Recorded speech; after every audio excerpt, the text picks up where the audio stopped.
There are moments that divide your life into before and after. Moments that seem ordinary until they explode into something that reshapes everything you thought you knew about the people you love and the world you thought was safe. For me, that moment came on a Sunday afternoon, bright with spring sunshine, when my 6-year-old son was accused of trying to harm a baby. My name is Cassidy Reynolds.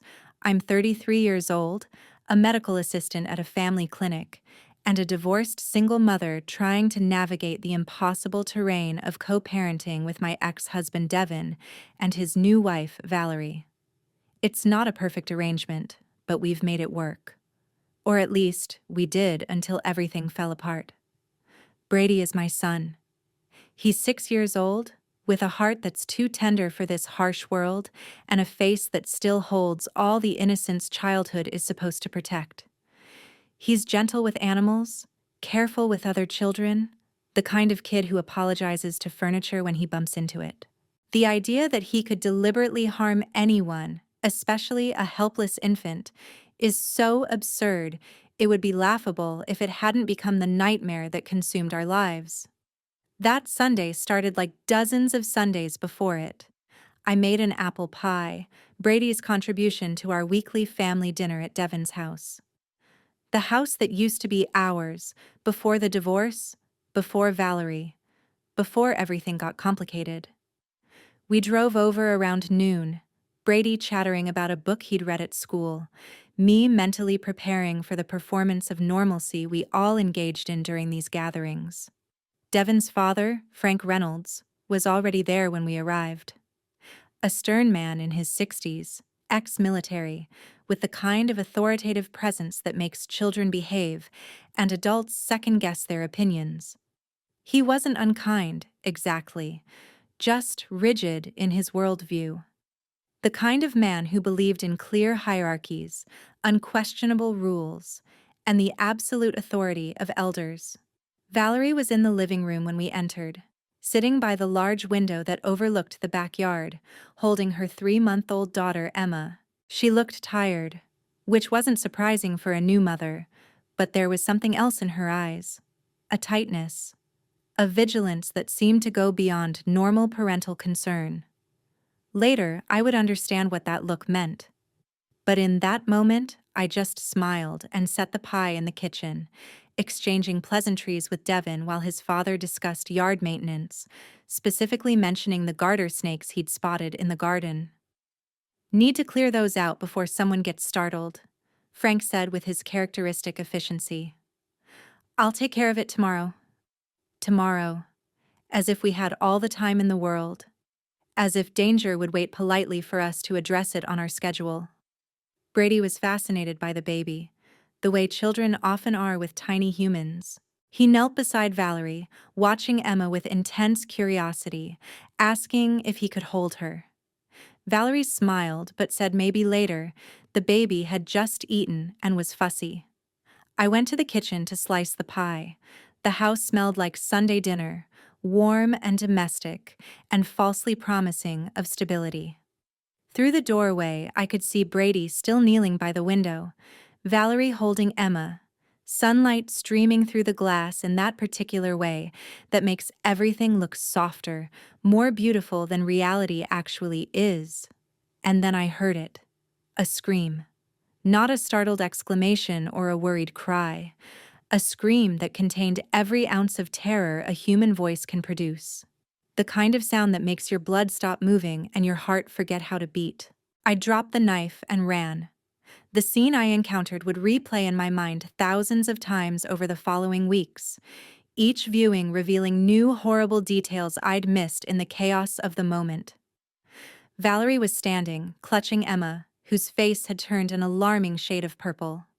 The baby's mouth was open in a silent scream, no sound emerging because no air could pass. "Call 911, Valerie was screaming. "She can't breathe. Someone call 911 now." My medical training kicked in automatically. I moved toward them, hands already reaching out, brain cycling through choking protocols, but Valerie jerked away from me. "Keep him away from her," she shrieked. "Don't let him near my baby." She was looking at Brady. My son stood near the window, his small face white with shock, his hands trembling at his sides. There was a small scratch on his arm, the kind of minor injury kids acquire constantly from playing outside or brushing against something rough. Devin ran in from the kitchen, Frank close behind. "What happened? What's wrong with Emma?" "He did something to her." Valerie was crying now, her voice breaking apart. I looked away for 1 second, just 1 second, and he was leaning over her, and now she can't breathe. He put something in her mouth. The accusation hung in the air like poison gas, invisible but deadly. Devin grabbed Brady, pulling him back, and I watched my son's face crumple into confusion and terror. "I didn't," Brady whispered. "Mama, I didn't do anything." Frank took control, his military training evident as he positioned Emma and began performing back blows, trying to dislodge whatever was blocking her airway. I wanted to help, wanted to use my medical knowledge, but Valerie wouldn't let me near her daughter, wouldn't let any of us near except Frank, whose authority apparently transcended even her panic. The paramedics arrived in what felt like hours but was probably only minutes. They took over, working with professional calm to clear Emma's airway. "A small piece of lint or fabric," they said eventually. "Something that must have gotten into her mouth somehow. The baby would be fine. She was breathing, color returning to her face. Crisis averted." Except the crisis wasn't averted.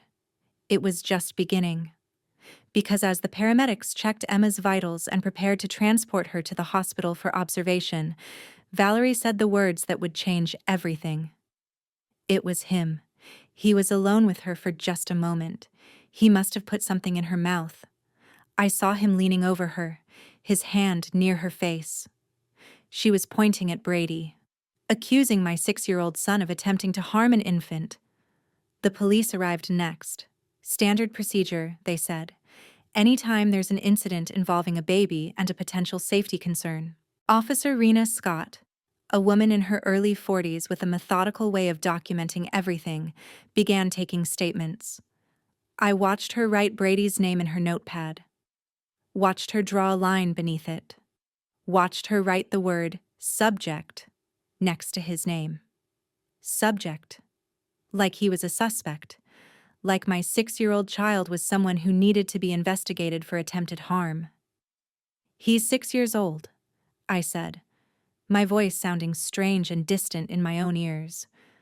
"I understand, ma'am," Officer Scott replied without looking up from her notes. "I'm just documenting what happened according to standard procedure." Standard procedure for what? For accusing a child of something monstrous based on nothing but panic and coincidence? "No one is accusing anyone of anything," she said, though we both knew that was a lie. The accusation was everywhere. In the way Valerie clutched Emma and turned her body away from Brady. In the way Devin wouldn't meet my eyes. In the way Frank looked at my son with something cold and evaluating. "Brady," Officer Scott said, kneeling to his level. "Can you tell me what happened?" My son looked at me with eyes that were too old for his face, eyes that had just learned that the adults in his life might not protect him the way they're supposed to. "I was watching the baby," he said, his voice barely above a whisper. "She was pretty, then I saw the snake." Officer Scott's pen paused mid-note. "Snake." Coming through the window, under the window where it wasn't closed all the way. It was crawling toward the baby. I tried to pull her cradle away, but I fell and hit my arm. He showed the scratch, small and already fading. Everyone looked at the window. It was slightly ajar, the screen not fully secured. In the chaos, nobody had noticed. "There's no snake here now," Frank said dismissively. "They're all over the property," Devin added. "Dad saw several yesterday, but they're just garter snakes. Harmless." "Harmless doesn't mean I want one near a baby," I said. Officer Scott made careful notes. "So you're saying you saw a snake approaching the infant and you attempted to move her to safety?" Brady nodded. And that's when she started choking?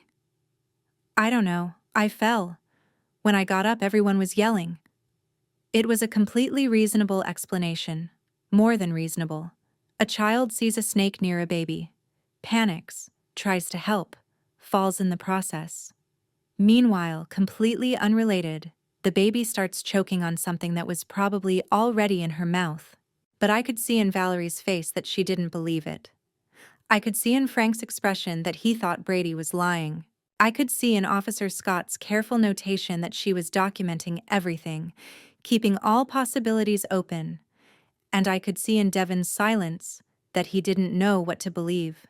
The paramedics recommended taking Emma to the hospital for observation. Valerie agreed immediately, holding her daughter like she might dissolve if she relaxed her grip even slightly. "I'll drive you," Devon said. "I'm coming too," I insisted. "No." Valerie's voice was sharp and final. "I don't want him anywhere near her. I don't want you anywhere near her. Him, not Brady, not your son. Him." Like he was already something other than a child. Something dangerous.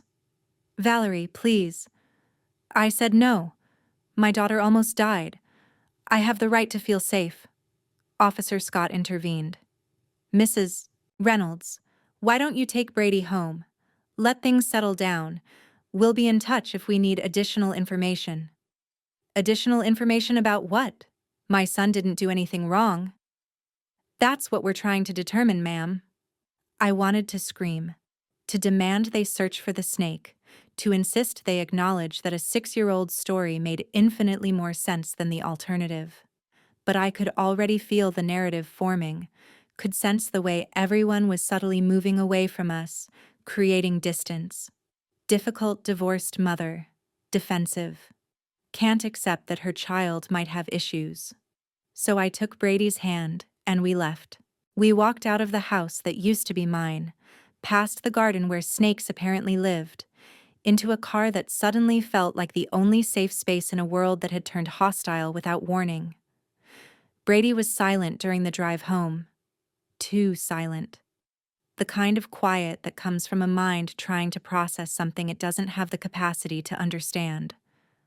"Mama?" he finally said as we pulled into our apartment complex. "Yes, baby?" "Am I bad?" The question broke something in me that I didn't know could break. "No. No, Brady, you are not bad. You didn't do anything wrong." Then why was everyone mad at me? How do you explain to a 6-year-old that sometimes fear makes people irrational? That adults, who are supposed to know better, sometimes fail catastrophically at being fair or kind?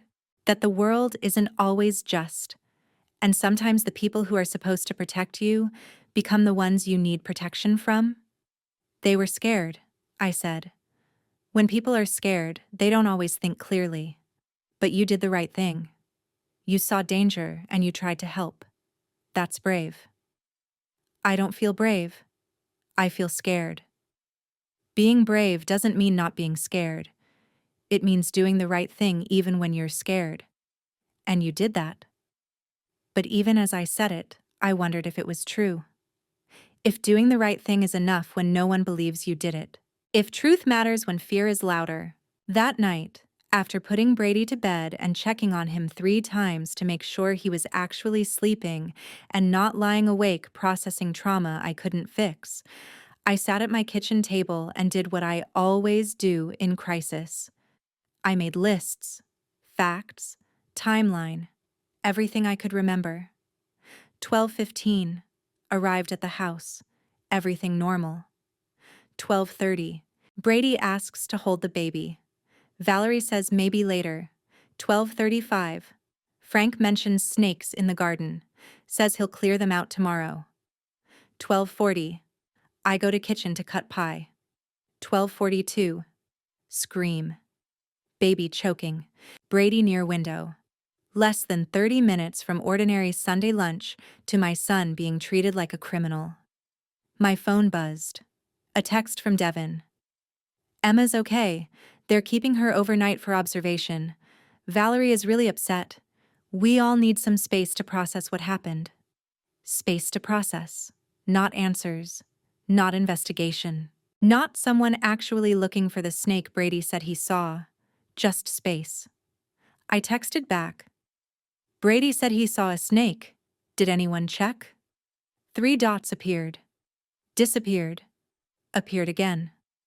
Finally. Dad looked. Didn't see anything. But that doesn't mean there wasn't one earlier. So you believe him? The 3 dots took a long time. I don't know what to believe, Cass.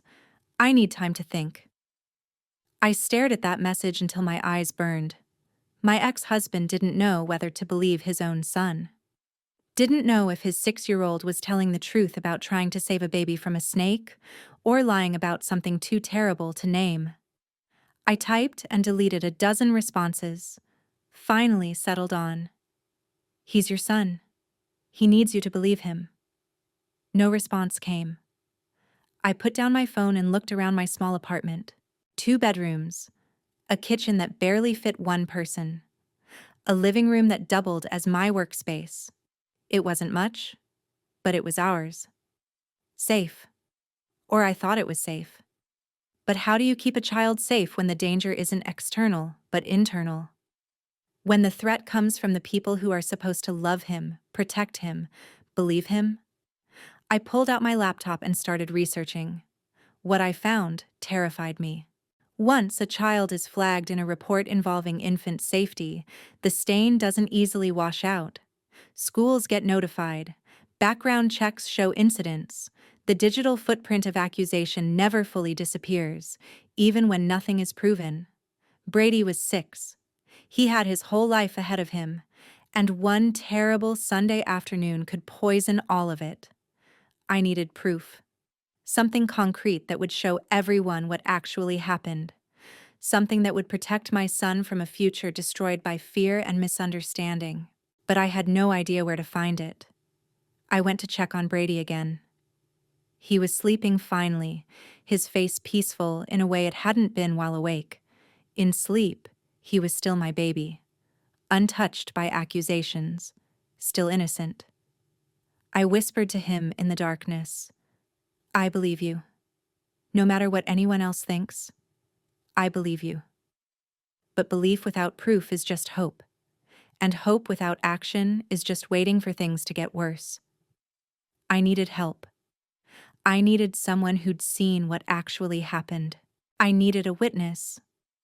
And that's when I remembered Philip Moore, the neighborhood's outcast, the man everyone complained about because of his obsessive security cameras. The one person who might have recorded what no one else had bothered to verify. The man who sees everything and is trusted by no one. Tomorrow, I would go see him. Tomorrow, I would find the truth. Because if I didn't, my son's life would be defined by one terrible moment that wasn't even real. And I wasn't going to let that happen. Not to Brady. Not to my gentle, honest, brave little boy who tried to save a baby from a snake and ended up being treated like a monster. Not while I still had breath in my body and fight left in my soul. Philip Moore lived at the end of our street in a house covered with cameras. Not just a doorbell camera like most people have, but professional-grade security equipment. Cameras on every corner. Motion sensors. Infrared. The kind of surveillance system that made neighbors uncomfortable and suspicious. People called him paranoid, creepy, the neighborhood watch joke. But as I stood outside his door at 9 in the morning, hoping he had footage that could save my son, his paranoia suddenly seemed like providence. I rang the bell. A camera above the door swiveled to focus on me. 30 seconds later, Philip opened it. He was in his late 50s, tall and thin, with gray hair and glasses that reflected light in a way that made his eyes hard to see. He looked at me without surprise, like he'd been expecting someone, though probably not me specifically.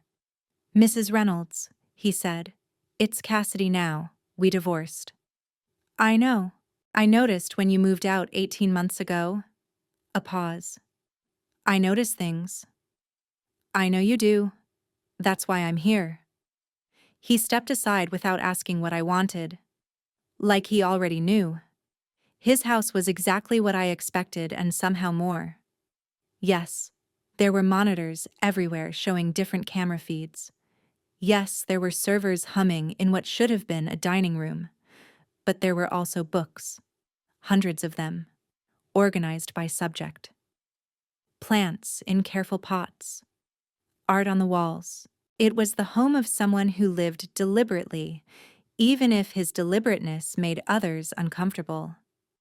"You want to see the footage from yesterday?" he said. Not a question. "How did you know?" "Because there was an ambulance at your ex-husband's house. Because you're the first person to knock on my door in months. Because I record everything on this street. And you need to know what I recorded." "Do you have footage of the window? The living room window where it happened?" "I have footage of most of the backyard and the side of the house, including that window. The question is whether you're ready to see what actually happened." "Why wouldn't I be ready?" He led me to a computer setup that looked like it belonged in a television studio. Because sometimes the truth is different than what we need it to be. Sometimes what the camera shows isn't what we want to see. My heart was pounding. Was he suggesting Brady had done something? That my son had actually hurt that baby? "Show me," I said, sitting down. Philip pulled up his video archive.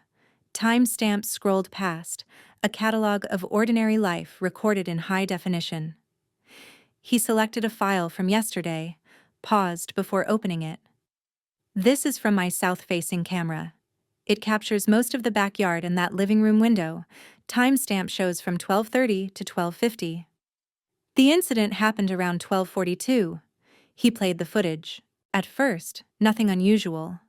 Just an empty yard, a window, Sunday afternoon sunshine. Then, movement near the foundation of the house. Something dark, sinuous, moving through grass. A snake. Exactly like Brady said. It wasn't large, maybe 2 feet long. A garter snake. Harmless but startling. It moved with that distinctive serpentine grace toward the house wall, then began climbing using the brick texture, heading toward the window. "Oh my God," I breathed. "Keep watching." The snake reached the windowsill, tested the gap where the screen wasn't fully closed, and slithered through. Inside, I could see Valerie holding Emma, Brady kneeling nearby. The snake dropped to the floor inside the room. Brady's head turned. He'd seen it. For a moment, he just stared. Then he moved, fast and jerky. The way children move when panic overrides thought. He reached for what I now realized was Emma's cradle on the floor near the window, trying to pull it away from the snake. He pulled too hard. The cradle tilted. He lost balance and fell backward, his arm catching the windowsill. That's where the scratch came from. The snake, startled by the commotion, reversed direction and disappeared back through the window.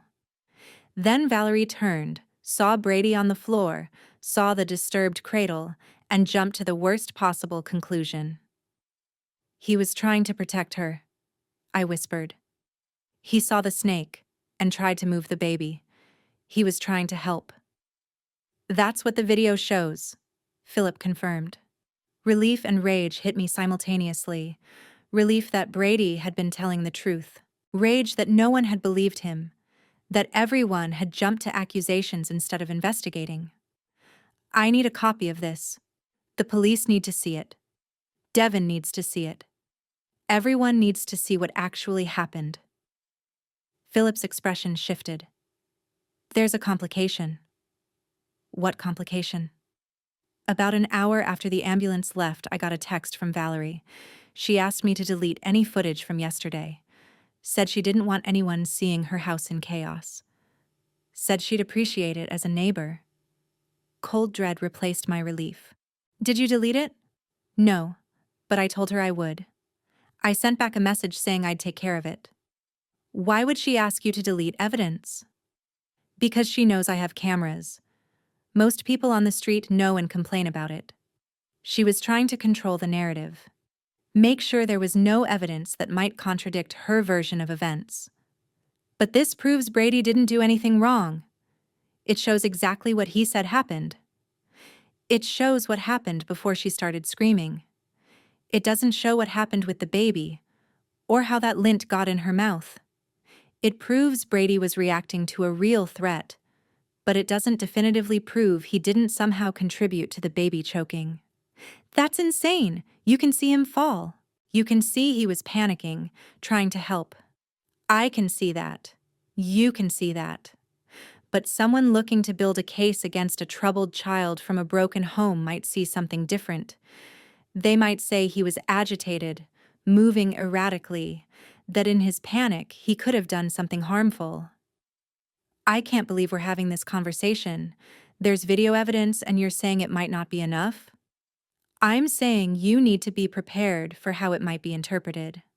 But I also think it's the closest thing to truth we have. Cameras don't lie about what they capture.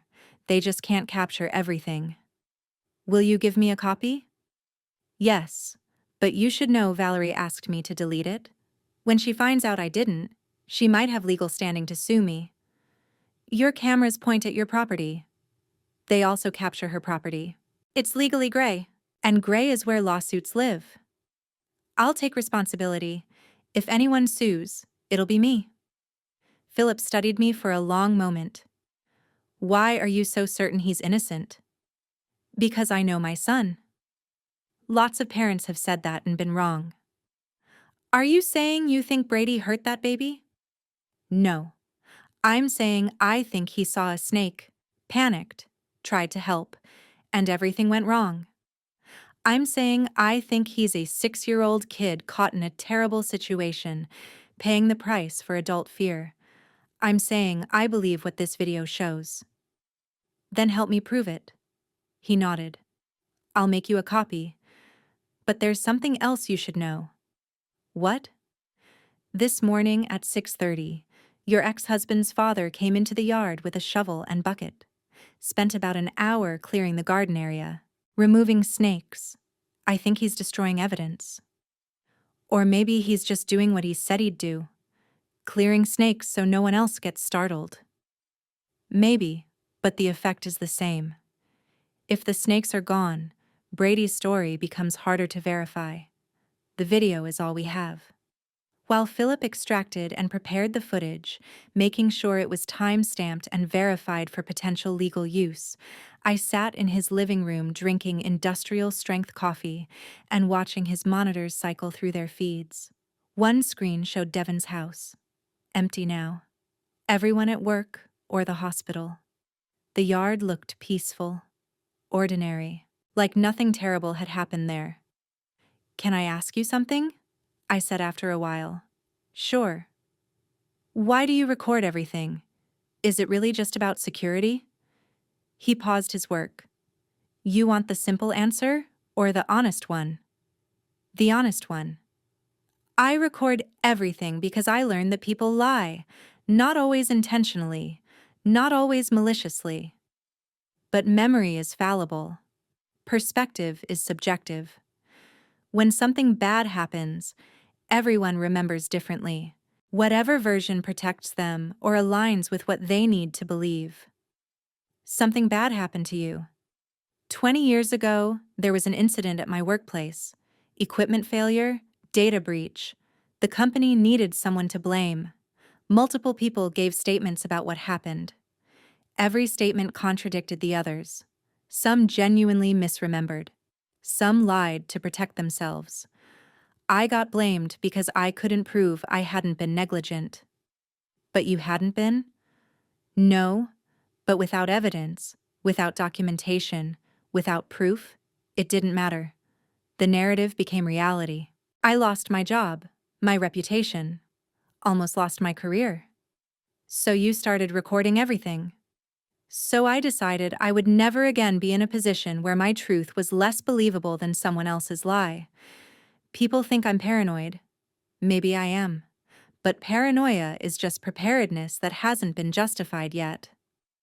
And now it's justified. Now it might save your son.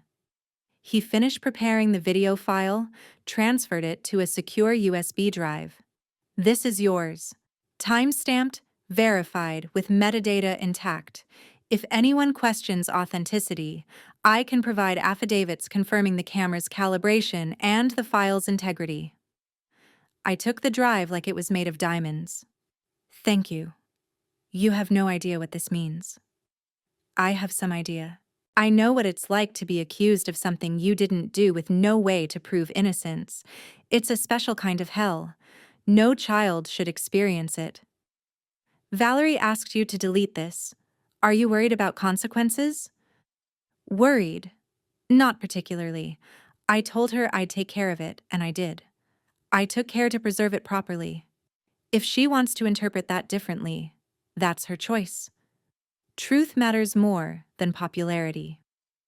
I left with the USB drive and a plan forming. The police needed to see this. Devin needed to see it. Valerie needed to understand what actually happened. But first, I needed to figure out how to present this without making everything worse.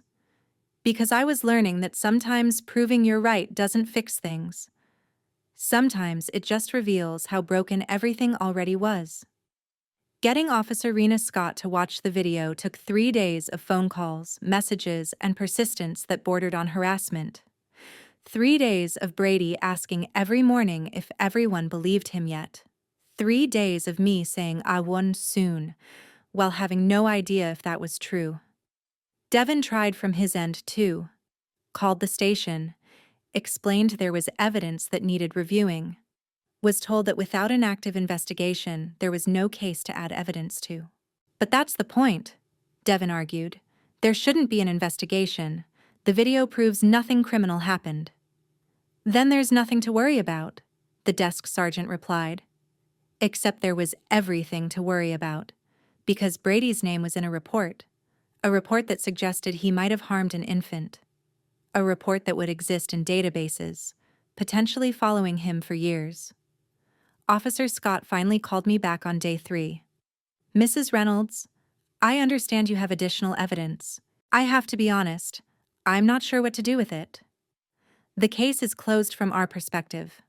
The baby is fine. No charges are being pursued. That report has my son's name in it.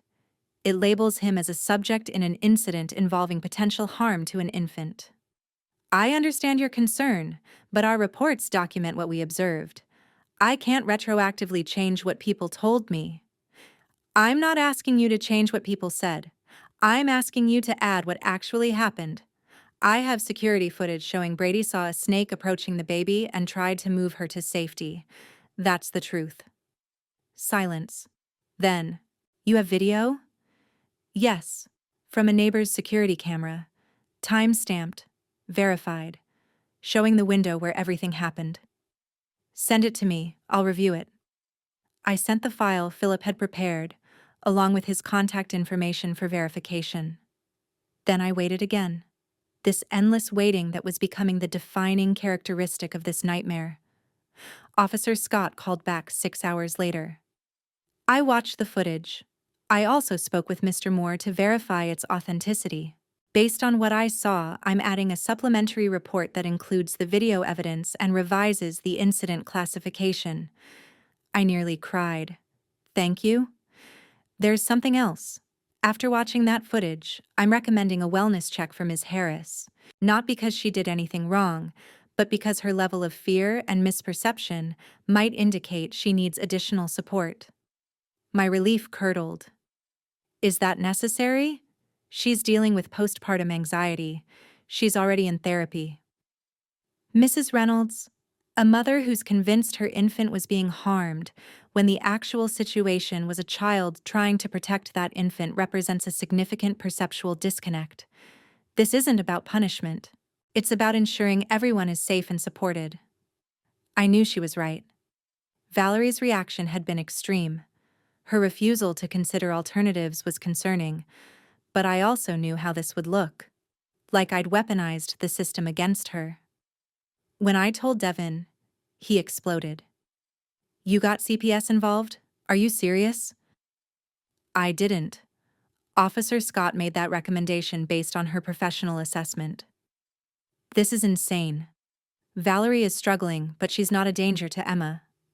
Devin, she was so convinced Brady hurt Emma that she refused to look at evidence. That level of certainty combined with that level of fear is exactly what CPS exists to assess. So now my wife is being investigated because she tried to protect our daughter? Your wife accused our son of something terrible based on fear, not facts. Officer Scott is doing her job. Sometimes that means looking at more than just the obvious. He hung up. I sat in the silence of my apartment, feeling the weight of unintended consequences. I'd wanted to clear Brady's name. I'd done that. But in the process, I'd turned the spotlight on Valerie. And while part of me knew Officer Scott might be right, another part couldn't shake the feeling that I'd just made everything catastrophically worse. The next day, Devin called back, calmer but strained. CPS is coming tomorrow. They want to interview us, check on Emma, and talk to Valerie about the incident and her mental health. I'm sorry. You know what the worst part is? You're not even wrong. Valerie has been struggling more than I realized. The therapist has been saying she needs more intensive support. But having CPS show up feels like punishment for being a scared new mother. It's not punishment, it's intervention. There's a difference. Try explaining that to Valerie. She's devastated. 3 days later, Devin called with an update. CPS finished their assessment. They're not removing Emma, but they're requiring Valerie to continue therapy, and they're setting up a follow-up visit in 30 days. That sounds reasonable. Reasonable. Right. You know what it's like to have someone evaluate whether you're fit to parent your own child? Actually, yes. We went through it during the divorce. I know exactly how it feels. He was quiet. I forgot. I'm sorry. How is Valerie? Devastated. Angry. The social worker suggested she watch the video. She refused. She still won't look at it?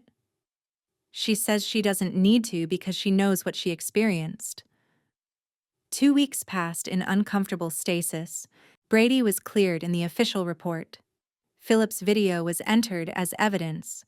Everything was resolved on paper. In reality, nothing was resolved. Devin and I communicated only about logistics.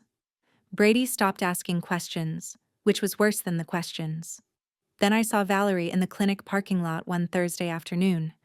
She was sitting in her car, engine off, staring at the building like she was trying to decide something.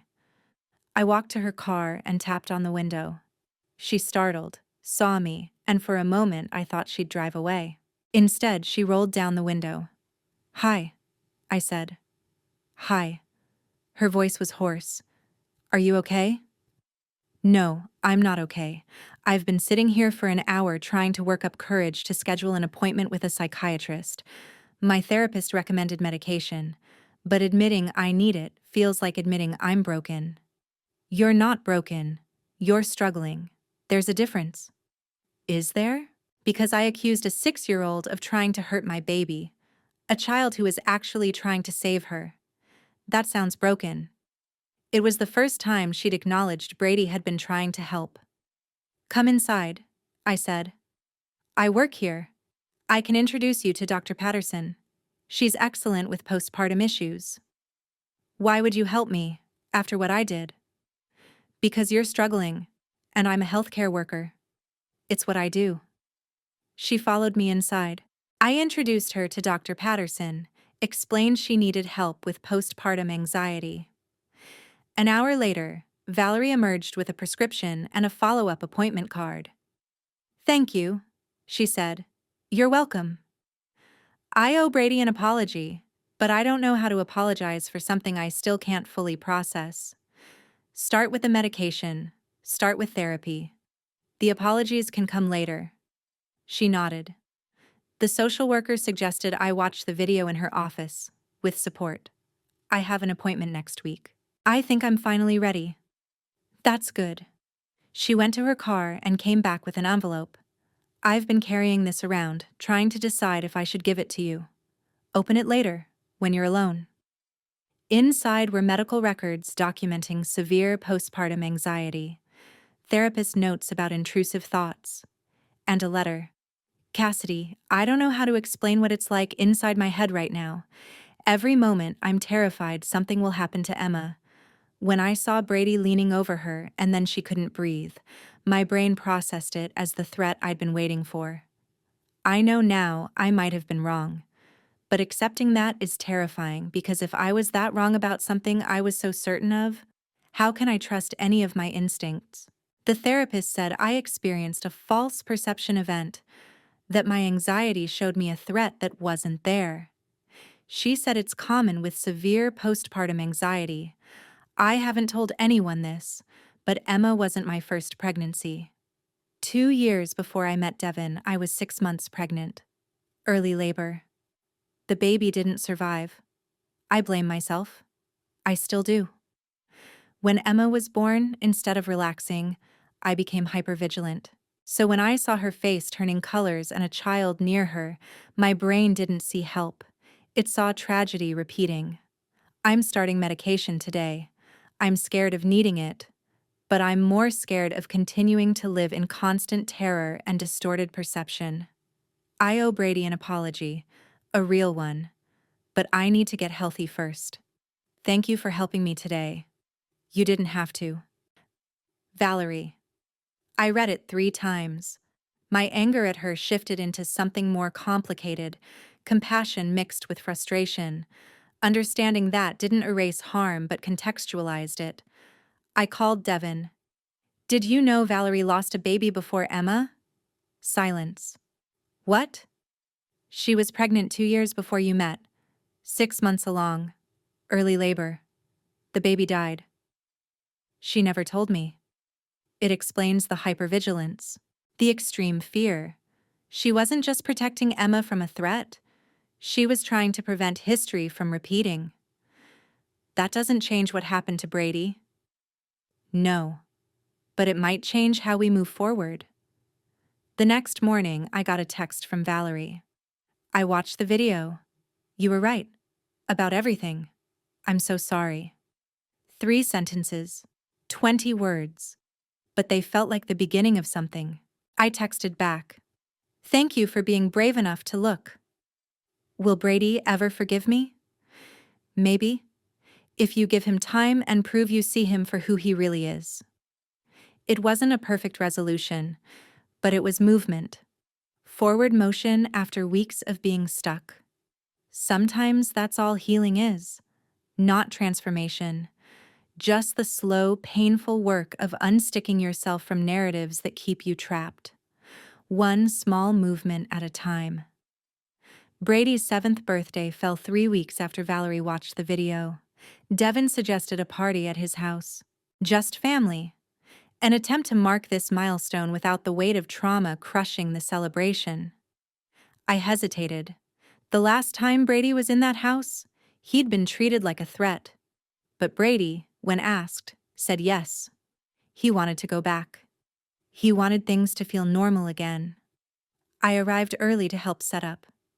Valerie was in the kitchen, piping frosting onto a cake shaped like a dragon. Brady's current obsession. Hi, she said softly when she saw me. Hi, the cake looks amazing. I wanted to make it special.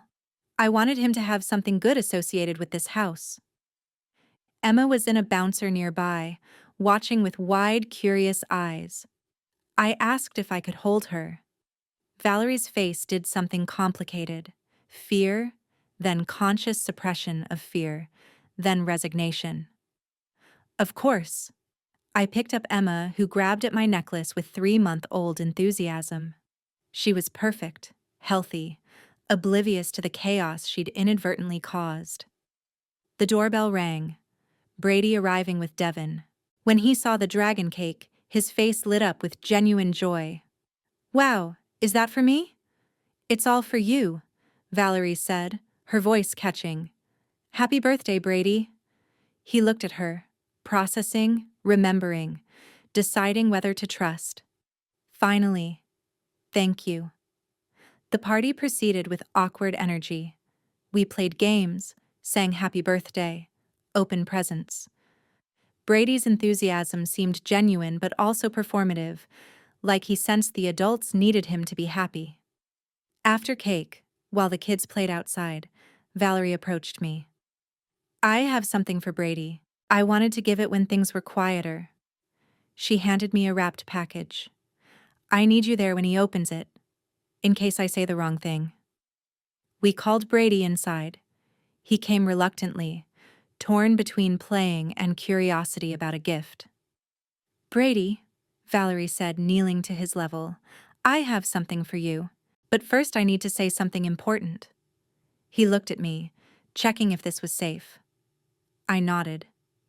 I was wrong about what happened that day. You were trying to help Emma, trying to protect her from the snake you saw. And I didn't see that. I thought you were doing something bad when you were actually being brave. I'm sorry. Really, truly sorry. It's okay, he said quietly. No, it's not okay. It's not okay that I made you feel bad for trying to help. And I'm sorry it took me so long to understand. I did try to help. I saw the snake, and I was scared it would bite the baby. I know. I watched the video. I saw exactly what you did. You were protecting her, and I should have believed you from the start. Valerie was crying, silent tears she didn't bother wiping. Brady looked at her, his 7-year-old brain trying to process an adult crying because of something involving him. You can open the present now. He unwrapped it carefully.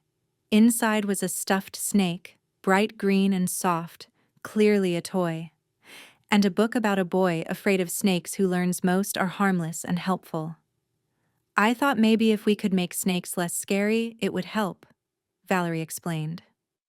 Brady held the stuffed snake, examining it. It's soft. It is. And it can't bite.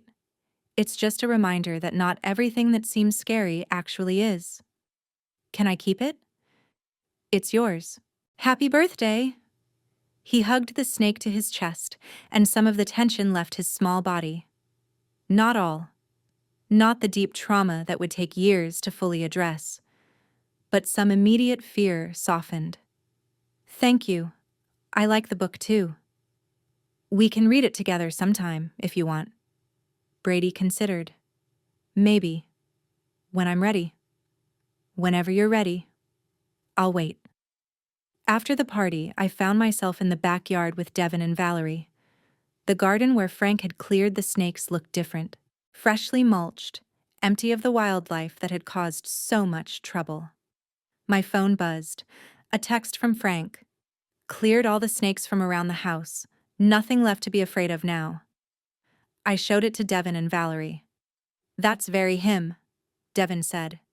Practical action instead of emotional acknowledgement. But it's something, Valerie added. He's acknowledging, in his way, that the snakes were real, that Brady wasn't making it up. We stood looking at the empty garden, the space where danger had existed and now didn't. I talked to Philip Moore yesterday, I said. He asked how Brady was doing. What did you tell him? That he's healing, that the video probably saved him from years of stigma, that we're grateful. Did Philip seem surprised? No. He said he's used to being thanked only after the fact, that people hate surveillance until they need proof of what actually happened. Valerie looked uncomfortable. I asked him to delete that footage. Before I understood what it showed. I wanted it gone because I was afraid of being wrong. He told me. He also said he understood. That people often want evidence destroyed when they're afraid of what it might reveal. We went inside. The house felt different. Still holding trauma's memory, but maybe also holding the possibility of something better. Before I left, Valerie pulled me aside. Thank you. For helping me that day at the clinic. For not turning your back. We're all just trying to do our best in an impossible situation. That sounds like therapy. It is. Brady and I have both been doing a lot of therapy. Is he okay? Really? He will be. It'll take time. But he's resilient. I hope he can forgive me eventually. He will. Kids forgive easier than adults. I drove home with Brady, who clutched his stuffed snake and chattered about his party. "Mama," he said as we pulled in. "Yes, baby? Do you think Valerie and I can be friends again?" "I think you can.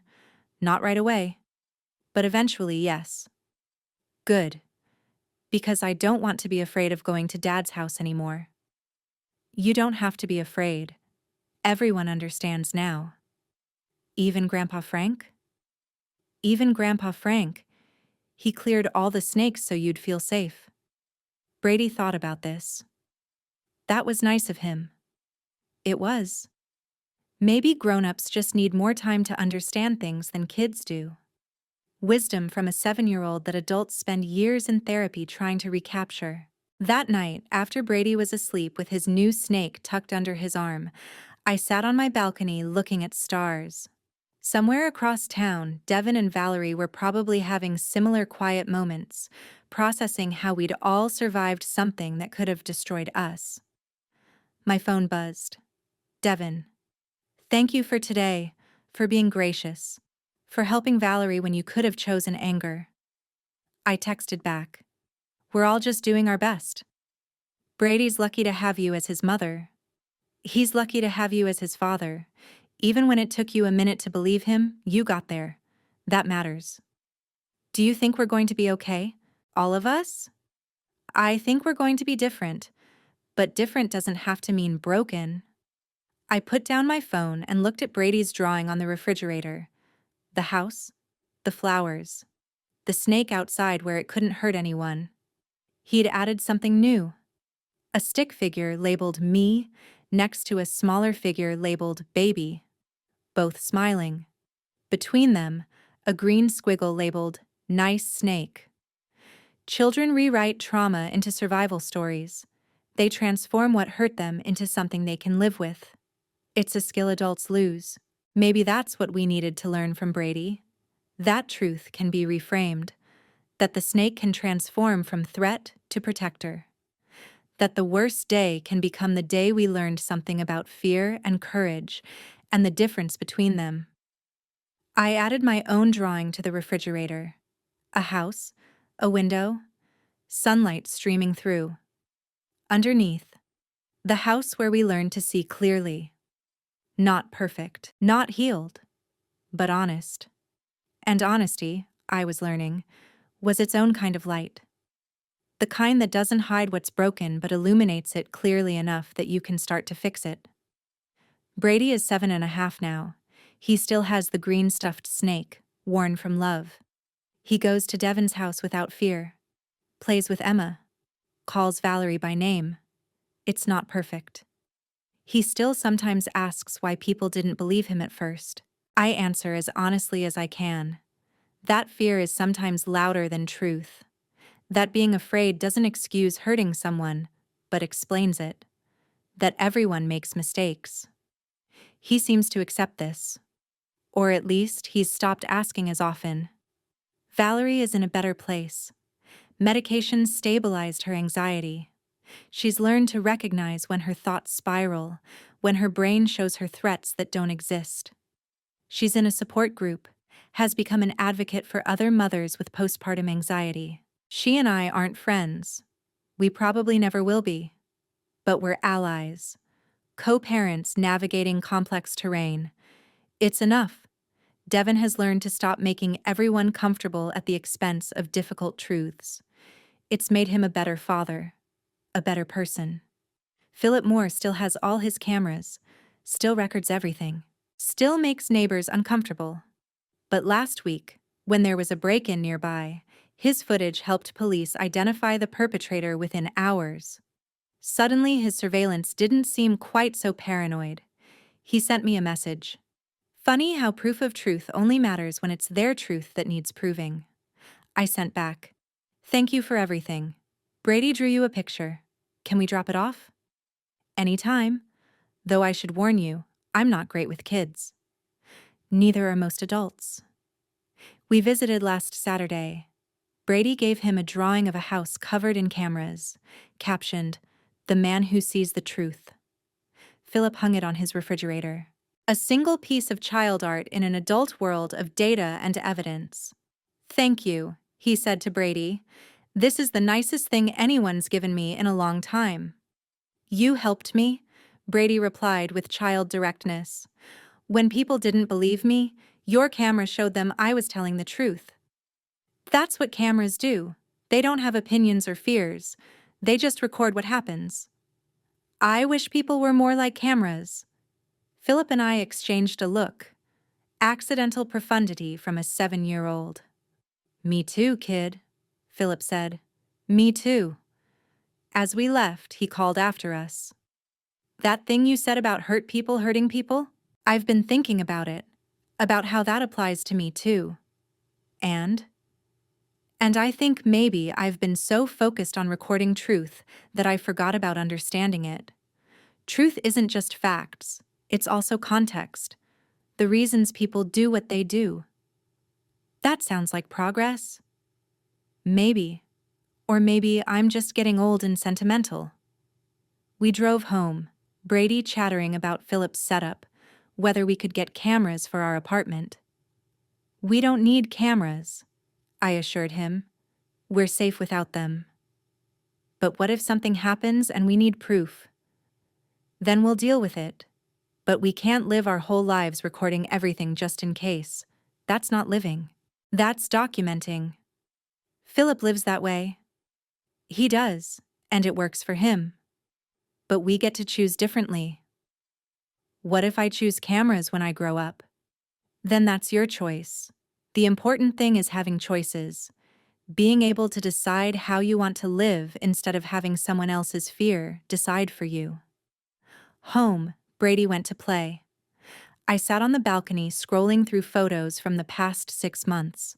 His birthday, first day of second grade, family dinner where everyone smiled genuinely, Halloween, where he dressed as a veterinarian who takes care of snakes.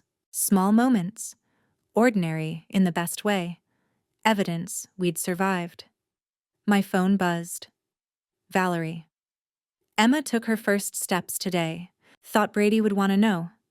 I texted back. "He'll be thrilled. Can we FaceTime later?" "Absolutely. And Cassidy? Thank you for not giving up on us. We're family.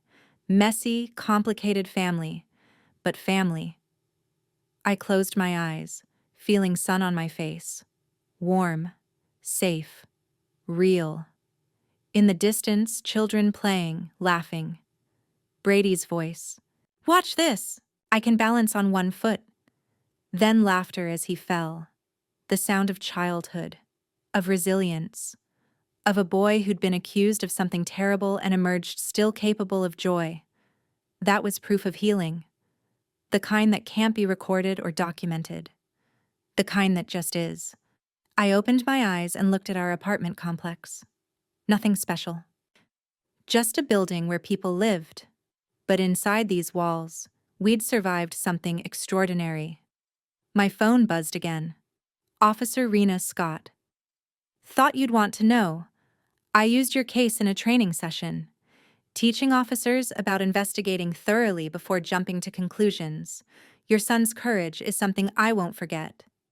I texted back, "Thank you for eventually listening.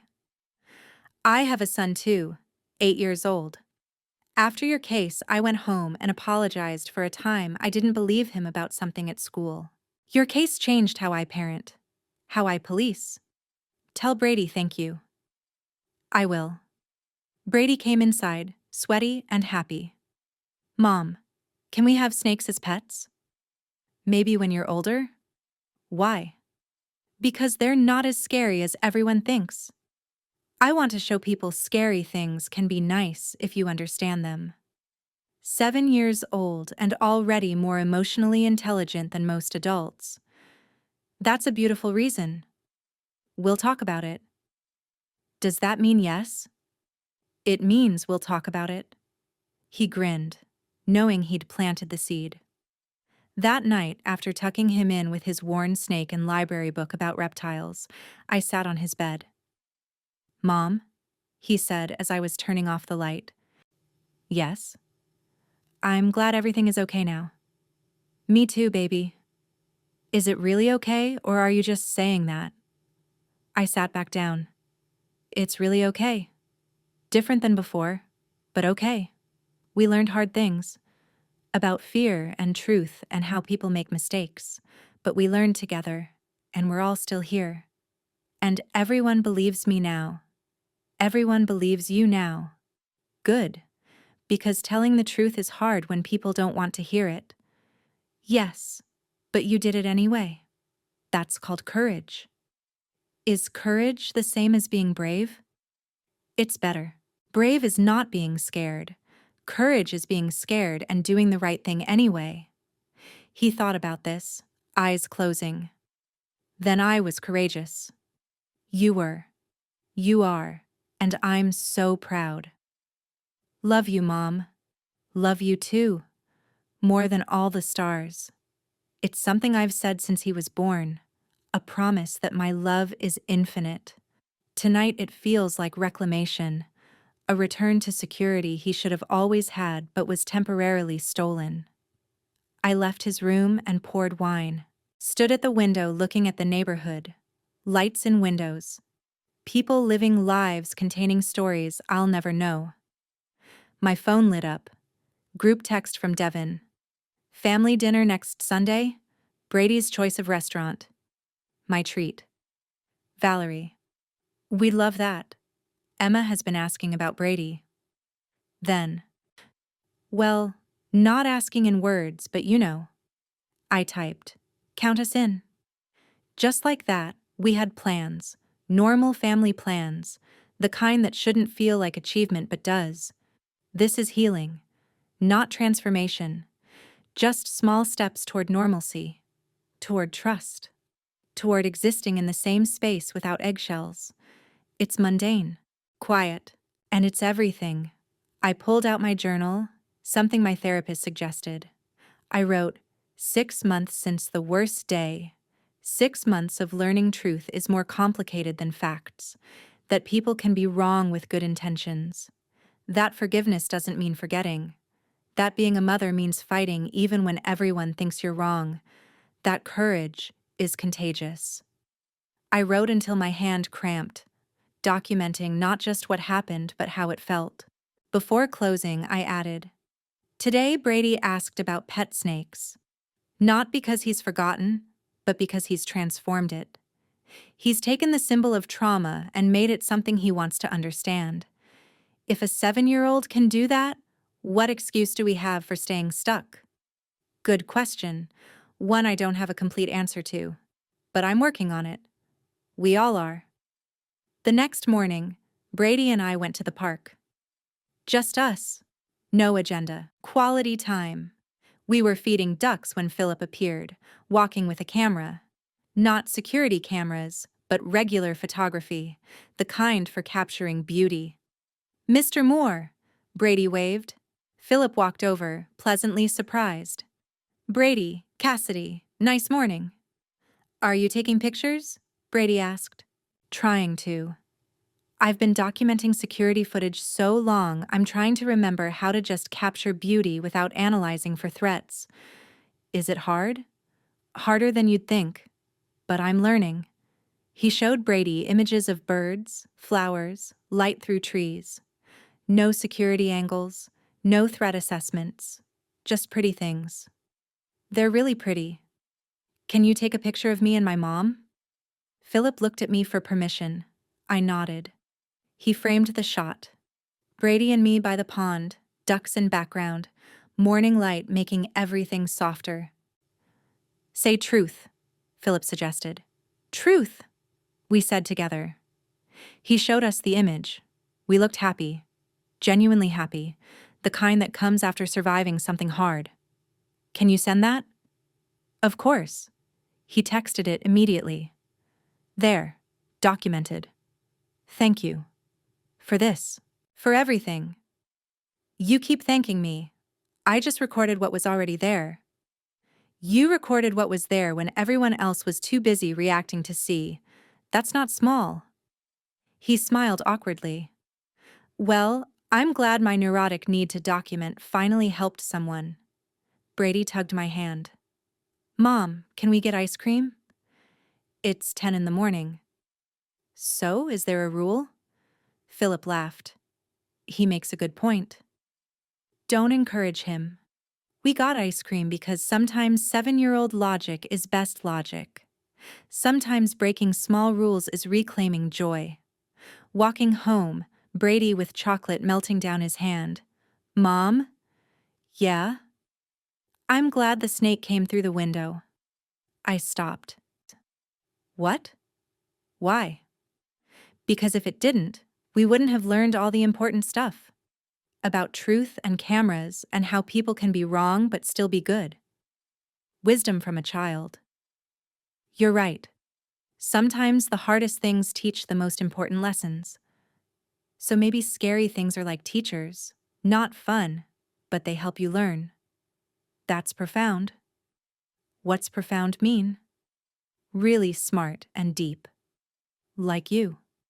He grinned, ice cream on his face, understanding resilience in ways many adults never grasp. Home.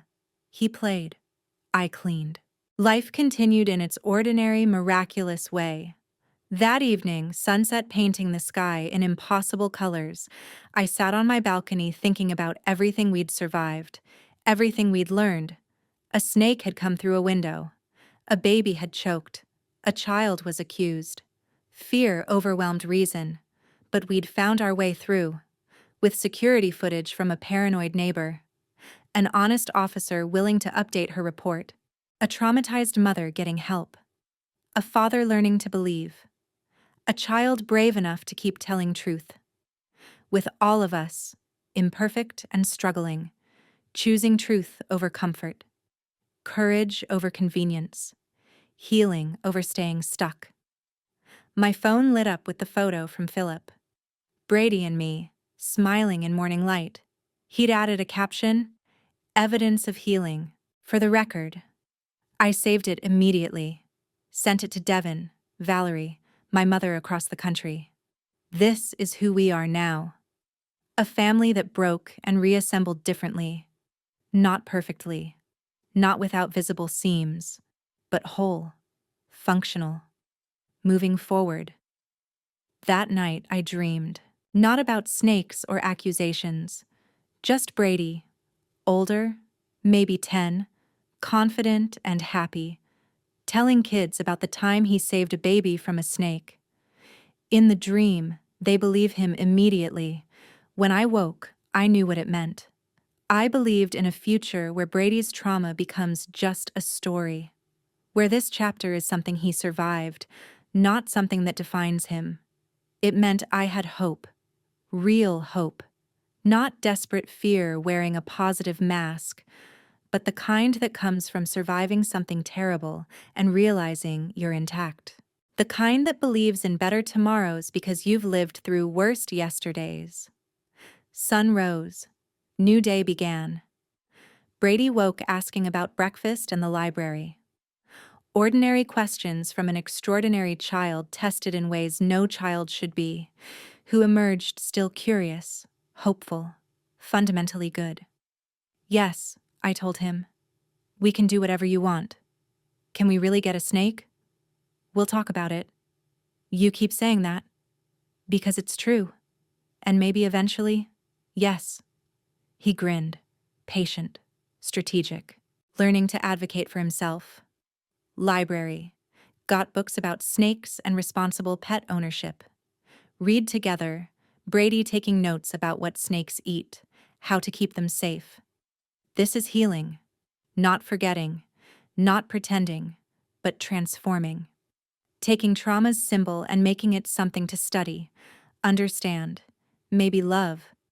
If a child can do that with pain, what can we create from our worst moments? That night, tucking him in. Mom, I love you more than all the snakes in the world. His version of my promise. His way of taking something frightening and making it a measure of love. I love you more than all the snakes too. Even though that's weird. Weird is good sometimes. Yes. Yes, it is. I left his room and sat at my window. Looked at the neighborhood settling into night. Somewhere, Philip reviewed footage. Valerie checked on Emma. Devon balanced responsibilities. And here, I was just a mother who'd fought for her child and won. Not perfectly, not without cost, but won. The snake beneath the window had been real. So had the danger. But so had courage. So had truth. So had healing that came after. That's the story I'll tell Brady when he's older. Not just facts of a snake and accusation, but truth about how fear distorts perception. How courage means standing up when everyone doubts. How healing requires facing what hurt you.